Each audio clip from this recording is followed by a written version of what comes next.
आंवला कोई यतीमों का अड्डा थोड़ी है। यहाँ शेर पैदा होते हैं। ऐतिहासिक शहर है, रोहिलखंडों की राजधानी है। अब आंवला ने ठाना है कि अपने लोकल का सांसद बनाना है। सैयद आबिद अली आंवला के बसपा प्रत्याशी घोषित।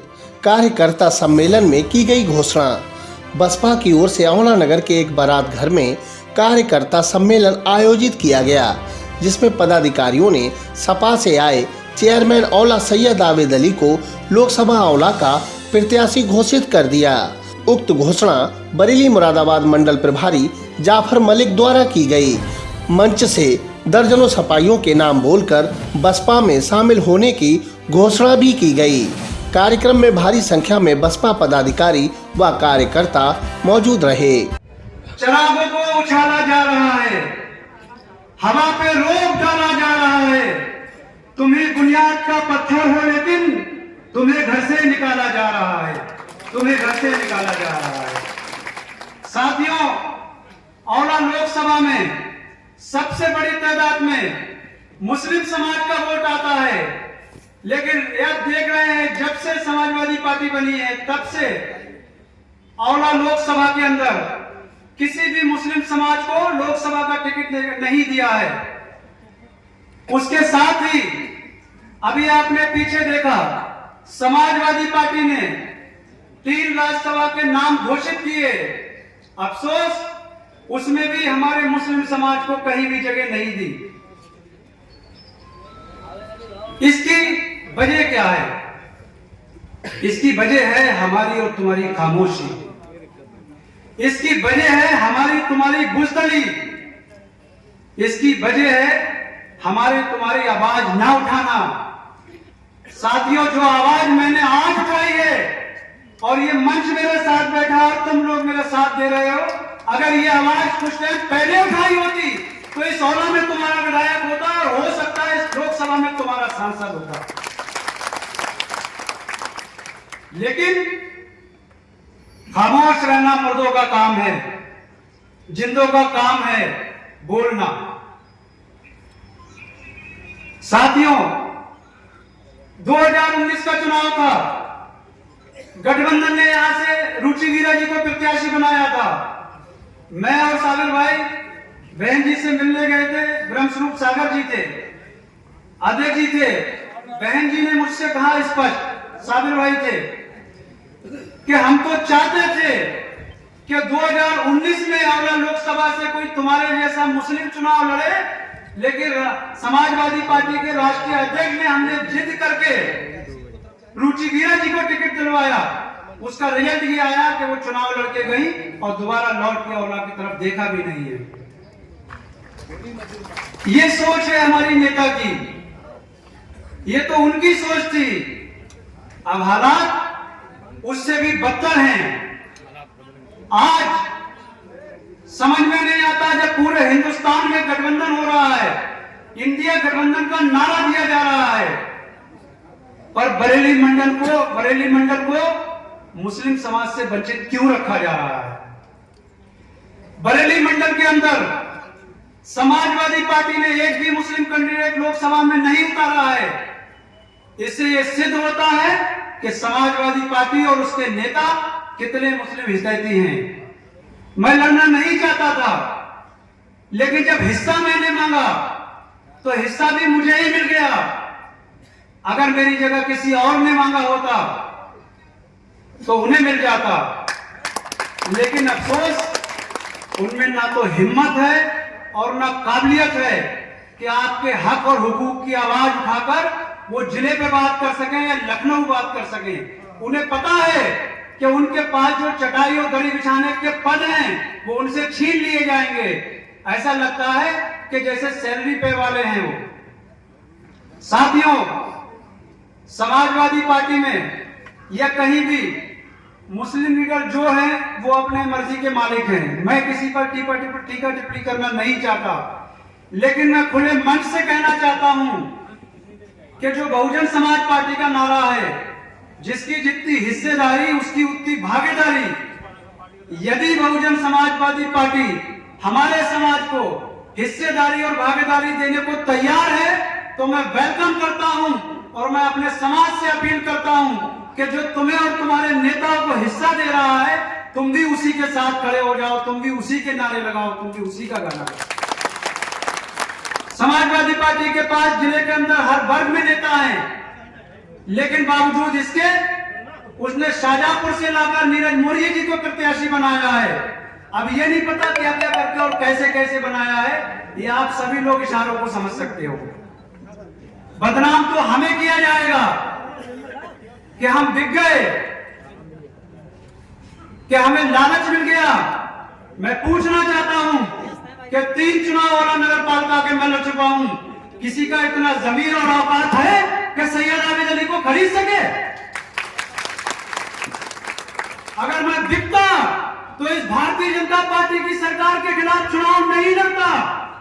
अगर मैं बिकता तो समाजवादी पार्टी के लिए 5 साल संघर्ष नहीं करता। ये मेरी वफादारी थी कि मैंने तुम्हारे लिए संघर्ष करा और तुमने मेरी कौम की बलि चढ़ा दी। लेकिन अब बहुत हुआ, अब हिसाब होगा। अब हिसाब ये होगा जैसे ये बहुजन समाज पार्टी कर रही है, जिसकी जितनी हिस्सेदारी उसकी उतनी भागीदारी। नीरज मौर्य जी को शाहजहांपुर से लेकर आए हैं। नीरज मौर्य जी अगर बहुत बड़े नेता थे तो उनको औला क्यों लड़ाया? औला के सांसद, भारतीय जनता पार्टी के सांसद धर्मेंद्र कश्यप जी से भी पूछना चाहता हूं कि उन्होंने औला की लोकसभा के अंदर, औला के गांवों के अंदर, शहरों के अंदर कितने लोगों को रोजगार दिया है? अगर वो तुम्हारे बीच आए तो उनसे भी 10 साल का हिसाब लेना है। बहन जी ने हमें खाली टिकट नहीं दिया है, टिकट के साथ 3 लाख ऐसी वोट भी दिया है जिससे तुम शुरुआत करोगे। 3 लाख वोट बहन जी ने दिया है, 5.5 लाख वोट के मालिक तुम हो। अगर ये दोनों वोट मिल गए तो और जो हमारे चाहने वाले विभिन्न जातियों के हैं वो इस चुनाव को पार कर देंगे, जिता के ले जाएंगे। मैं आप लोगों से, खासतौर से अपने ठाकुर समाज के लोगों को बता देना चाहता हूं कि नीरज मौर्य जी के बारे में जानकारी ले लेना। जब ये विधायक थे तो शाहजहांपुर में इन्होंने ठाकुर समाज के साथ बहुत नाइंसाफी की है। मेरी बात पे यकीन ना हो तो तुम्हारी रिश्तेदारी होगी अपने ठाकुर समाज में शाहजहांपुर, फोन करके मालूम कर लेना। अगर इनके बारे में तुमने मालूम कर लिया तो इनको अपने घर भी नहीं बिठाओगे। और मैं अपने यादव समाज के बारे में कहना चाहता हूं, क्योंकि मैं 12 साल से समाजवादी पार्टी में था, अपने यादव समाज के बीच में था। यादव समाज मेरा परिवार है, मेरा एक हिस्सा है। ना मैं कल उससे दूर था, ना आज दूर हूं और ना कभी दूर हो पाऊंगा। जितना सम्मान अपने यादव समाज को मैं पहले देता था, उससे ज्यादा सम्मान बहुजन समाज पार्टी में रहने के बाद पूरे लोकसभा के यादव समाज के देने का काम करूंगा। पीर पर्वत हो गई, अब पिघलना चाहिए। इस हिमालय से नई गंगा निकलना चाहिए। सिर्फ हंगामा करना हमारा मकसद नहीं, इस 16 लोकसभा की सीरत भी बदलना चाहिए और सूरत भी बदलना चाहिए। हमारी नेता बहुजन समाज पार्टी की राष्ट्रीय अध्यक्ष बहन कुमारी मायावती जी, चाहे वो दलित समाज हो, चाहे मुस्लिम समाज हो, चाहे बैकवर्ड समाज हो, चाहे अपर कास्ट समाज हो, सभी समाजों को साथ कर लोकसभा चुनाव हो, कोई भी चुनाव हो, हर समाज को सम्मान देने का काम करते हैं। और बहुजन समाज पार्टी को आप लोगों ने पहले भी देखा कि भाईचारे पे काम करती है। इसलिए बहुजन समाज पार्टी की नेता ने लोकसभा चुनाव में सभी समाजों को सम्मान दिया है।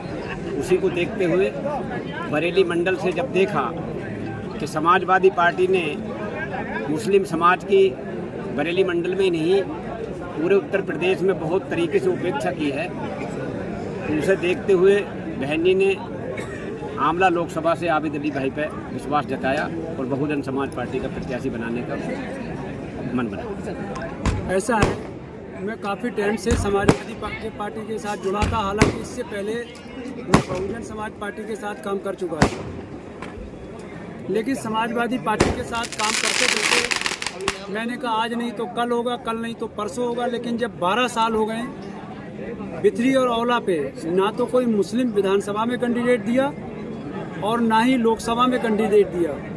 और हम और हमारा समाज तमाम बाहर के प्रत्याशियों को लड़ा लड़ा के थक गया।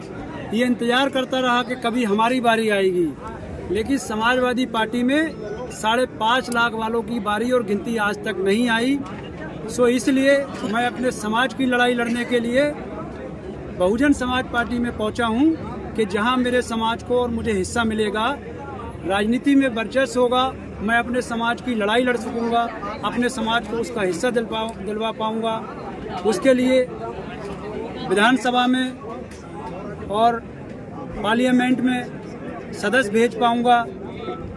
इसलिए मैंने बहुजन समाज पार्टी का दामन थामा है। और ख़ास बात यह है कि पार्टी ज्वाइन करते ही बहुजन समाज पार्टी की मुखिया बहन कुमारी मायावती जी ने मुझको ही औला लोकसभा का कैंडिडेट बना दिया, मुझ पे ही भरोसा जता दिया।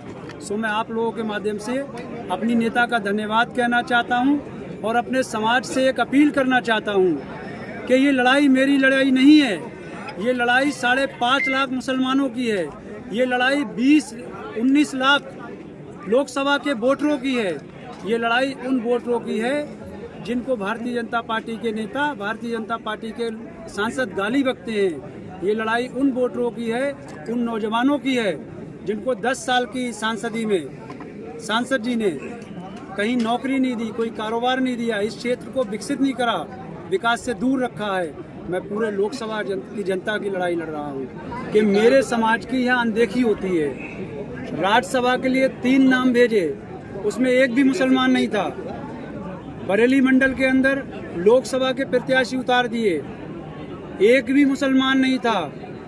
अगर गठबंधन करने का इतना ही शौक है तो मैं समाजवादी पार्टी के नेताओं को खुले दिल से एक दावत देता हूं कि वो गठबंधन करें, औला लोकसभा के 5.5 लाख मुस्लिम वोटों से नीरज मौर्य जी को बैक करें, शाहजहाँपुर भेज दें और हम इसी पार्टी से यादव समाज को साथ लेके, एससी समाज को साथ लेके, मुस्लिम समाज को साथ लेके, विभिन्न समाज को साथियों को साथ लेके लोकसभा को जीतेंगे और औला नगर के विकास की तरह पूरे लोकसभा में विकास करके दिखाएंगे।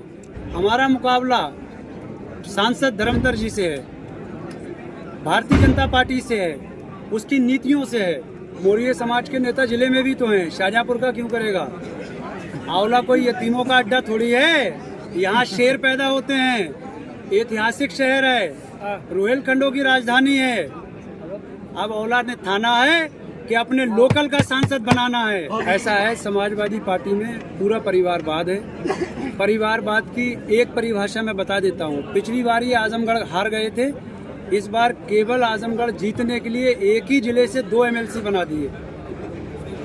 एक अगर आजमगढ़ से MLC बनाया था तो एक औला से बना देते, हिसाब बराबर। लेकिन ये अपने परिवार को जीतने के लिए पूरे प्रदेश को बलि चढ़ा देते हैं। बीजेपी पार्टी से अपनी सीटें जीतने के लिए समझौता भी कर लेते हैं। बसपा के कार्यकर्ता सम्मेलन में दिखे भाजपाई और सपाई, चर्चाओं का बाजार गर्म। औला नगर के एक बारात घर में बसपा की ओर से कार्यकर्ता सम्मेलन आयोजित किया गया था। कार्यक्रम के मंच पर भाजपा के रामवीर प्रजापति, सपा के सुनील यादव, लियाकत समेत नगर पालिका के सभासद और सभासद पति मौजूद रहे। उक्त तस्वीरें सोशल मीडिया पर आने के बाद नगर में चर्चाओं का बाजार गर्म हो गया। वहीं सपा विधानसभा अध्यक्ष डॉक्टर इंद्रपाल सिंह यादव ने प्रेस वार्ता की, जिसमें उन्होंने बसपा कार्यकर्ता सम्मेलन में सपाइयों के बसपा में शामिल होने की सूची के बारे में जानकारी दी। वहीं भाजपा के रामवीर प्रजापति ने कार्यक्रम में शामिल होने के लिए अपनी सफाई दी। समाजवादी पार्टी की जो नगर कमेटी उन्होंने दिखाई है आदरणीय दयाराम मौर्य जी ने, तो हम 2 महीने से आदरणीय दयाराम मौर्य जी से बार बार कह रहे थे कमेटी बना के दे दो, कमेटी बना के दे दो। आज तक जब कमेटी उन्होंने बना के ही नहीं दी तो इस्तीफे का तो मतलब ही नहीं। जब उन्होंने आज तक कोई कमेटी ही नहीं दी हमको बना के, और कमेटी में कोई ना सचिव है ना कुछ है ही नहीं कुछ बाकी, तो उसमें फिर इस्तीफे का कहां से मतलब आ गया। और जो इस्तीफे उन्होंने दिखाए हैं, नाम लिखे, वो चेयरमैन साहब के निजी लोग हैं, उनका समाजवादी पार्टी से कोई मतलब नहीं है। उनका निजी विषय हो सकता है, वो औला से चेयरमैन है, हो सकता है बीजेपी का दबाव है, दबाव की वजह से ये कदम उठाया है अपने के लिए सुरक्षित करने के लिए। मैं इससे ज़्यादा कुछ नहीं कहना चाहता। समाजवादी पार्टी आज भी मजबूत है और नीरज मौर्य जी हर कीमत पे चुनाव जीतेंगे। बीजेपी का षड्यंत्र रचा हुआ ये है, बीजेपी ने ये षड्यंत्र रचा है क्योंकि नीरज मौर्य एक मजबूत प्रत्याशी आंवला से जब समाजवादी पार्टी ने दिए हैं और बहुत ही मजबूती से चुनाव लड़ रहे हैं और उनको दिखा कि ये समाजवादी पार्टी का प्रत्याशी ही चुनाव जीत रहा है, तो उन्होंने ये षड्यंत्र रचने की कोशिश की है। लेकिन समाजवादी पार्टी का मतदाता बहुत ही ज़्यादा अब समझदार है। समाजवादी पार्टी का मतदाता समझ रहा है कि ये प्रत्याशी जो है बीजेपी की बी टीम के रूप में उतरकर समाजवादी पार्टी को नुकसान पहुंचाना चाहते हैं। तमाम लोगों के नाम वहाँ इन्होंने एक सूची जारी की, उसमें दिए। हमारे अनुसूचित प्रकोष्ठ के विधानसभा के अध्यक्ष आकाश प्रेमी जी हैं, अभी 3 दिन पहले उनके नाम की घोषणा हुई और वो वहाँ मौजूद भी नहीं थे, वो यहाँ हमारे पास भी बैठे हैं। वो अभी उनका बयान है कि हम समाजवादी थे, समाजवादी हैं, समाजवादी रहेंगे और इसी तरह निष्ठापूर्वक समाजवादी पार्टी का काम देखते रहेंगे। वो उनका निजी विषय है, उनका प्रत्याशी से भी कोई लेना देना नहीं है। बात यह है कि लोकसभा का चुनाव है, कोई ये जिला पंचायत का और ग्राम प्रधान का चुनाव नहीं है कि इसी गांव का प्रत्याशी चुनाव लड़ेगा। ये लोकसभा का चुनाव है। लोकसभा के चुनाव में आदरणीय नीरज मौर्य जी बाहरी प्रत्याशी नहीं है, वो बरेली मंडल में ही निवास करते हैं और बरेली में कृष्णानगर कॉलोनी में उनका आवास है। वो जलालाबाद से 2 बार विधायक रहे हैं, जो शाहजहांपुर डिस्ट्रिक्ट है वो हमारे ही मंडल में आता है। इसलिए हम आपको बताना चाहते हैं कि नीरज मौर्य जी बाहरी प्रत्याशी नहीं, वो हमारे यहीं के प्रत्याशी हैं। तमाम लोगों को, कुछ लोग ऐसे हैं जैसे हमारी बिरादरी के, यादव बिरादरी के 10-5 लोगों को उन्होंने धोखा करके बुला लिया, किसी बहाने से वो वहाँ पहुँच गए हैं और उनका राजनीति से भी खास कोई मतलब नहीं रहता, लेकिन वो समाजवादी पार्टी के हैं, समाजवादी पार्टी के रहेंगे। ये भ्रम फैलाने की स्थिति पैदा की गई है और ये सब बीजेपी के इशारे पर हो रहा है। पार्टी का कार्यकर्ता मजबूत है, हर कंडीशन में हम आंवला पे चुनाव जीतेंगे। पार्टी कहीं से न कमजोर थी न कमजोर है। जिलाध्यक्ष को लेके भी कोई भी मतभेद नहीं है। हम जिलाध्यक्ष जी भी और हम लोग भी पूरी ताकत के साथ समाजवादी पार्टी के साथ चुनाव में। नीरज मौर्य जी को माननीय राष्ट्रीय अध्यक्ष जी ने लगभग 1 साल पहले आंवला लोकसभा का प्रभारी बनाया था। वो लगातार 1 साल से हम लोगों के संपर्क में और पूरे क्षेत्र में भ्रमण कर रहे हैं। अब वो बाहरी प्रत्याशी कहना गलत है, ये बाहरी प्रत्याशी वही लोग कह रहे हैं जो हमारे विरोधी है। समाजवादी पार्टी का प्रत्याशी भारी होने से, समाजवादी पार्टी को मजबूत प्रत्याशी आने से बीजेपी बौखला गई है और इसी वजह से ये षड्यंत्र करके इस तरह की घटनाएं कर रही है। समाजवादी पार्टी से ना कोई इस्तीफा दिया, ना मैंने बसपा से ज्वाइनिंग ली है। मैं विधानसभा अध्यक्ष हूँ अनुसूचित प्रकोष्ठ समाजवादी पार्टी आंवला से और मेरा 3 दिन पहले ही पार्टी ने ससम्मानित मुझे मनोनीत किया है और मैं समाजवादी पार्टी की नीतियों को जन जन तक पहुँचाने का काम कर रहा हूँ और करता रहूँगा। मैं समाजवादी था, समाजवादी हूँ और समाजवादी रहूँगा। बीएसपी का लगभग वर्चस्व खत्म होने को है और बीएसपी का कोई वर्चस्व है नहीं। आदरणीय चेयरमैन साहब गए हैं, अच्छी बात है। अब वो जो भी रहेगा वो सब आप लोगों के सामने आ ही जाएगा रिजल्ट में। और हालांकि आपको पूर्व के चुनावों में हम सब देख चुके हैं कि बीएसपी का क्या रिजल्ट रहा है और क्या बीएसपी है। बीएसपी तो एक खत्म होने के कगार पे है और बीएसपी का वर्चस्व दोबारा जमना बहुत नामुमकिन सा दिख रहा है। और बीएसपी के कैंडिडेट को उतारना, ये बीएसपी के लिए वोटिंग करना इनडायरेक्टली भाजपा के लिए भी समर्थन करना जैसा दिखता है, क्योंकि हमारी पार्टी यहाँ बहुत ज़्यादा मजबूती से लड़ रही है और ये मजबूती को देखते हुए जो भाजपा के मौजूदा सांसद और जो प्रत्याशी हैं वो बौखलाहट में आपके लिए सब दिखाई दे रहा है कि ये क्या हो रहा है। बस वो भाजपा की बौखलाहट है बस। चेयरमैन साहब ने कल 1 दिन पहले मीटिंग बुलाई थी, बोले भाई आप पार्टी के नाते ना सही लेकिन हमारे सभासद के नाते आप हमारे आ जाना भाई भीड़ डालें, तो इस चक्कर में हम गए थे। हम सनातनी हैं, सनातनी रहेंगे और हिंदूवादी नेता हैं, हिंदू जागरण के नगर अध्यक्ष भी हैं और हम न समाजवादी पार्टी न बसपा हमारे कोई राशि नहीं आएगी। जो हिंदू हित की बात करेगा वही देश पर राज करेगा।